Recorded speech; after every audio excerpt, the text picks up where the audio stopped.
Today is day 0 of making a PCT blanket and telling you all about my hike from Mexico to Canada. So I'm calling this day 0 because I'm going to be recapping the day before we started hiking, and I'm only going to be making the foundation chain of my blanket today in this yellow color.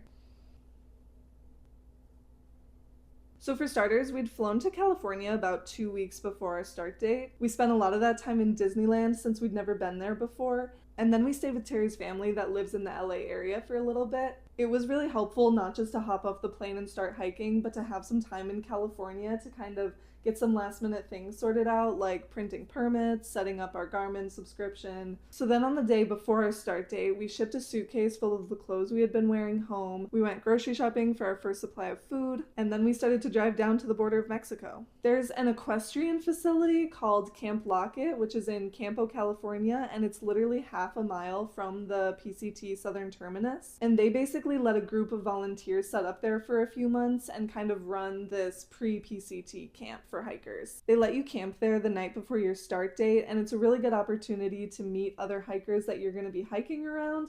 And then at night they kind of give you a bunch of safety tips and advice, which was really helpful just to kind of like screw your head on tight the night before you start. So we got there in the afternoon and set up our tent, which, side note, it was really windy that day and our tent was pretty new to us, so we hadn't set it up that many times, and we struggled so hard to get it up in the wind, and it was one of the worst pitches of the entire PCT journey. Terry's family was still with us at this point, and we were just so eager to finally go see the monument, so we decided to hike up and go take some pictures. And let me tell you, it was so surreal to finally see it in person. Even after watching countless YouTube vlogs, it was somehow still different than what I imagined.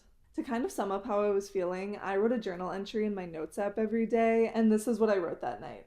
After weeks, months, and even years of bursting with excitement for this journey, I'm finally filled with the nervousness I've been anticipating. I slept horribly last night. I know I will feel better when I get over the hump of starting, but I haven't seriously rested in a long time. I'm trying to remind myself that it's just walking and camping. Alright, so that's it for day 0. Here is my foundation chain for the blanket, and I'm so excited to share day 1 with you soon.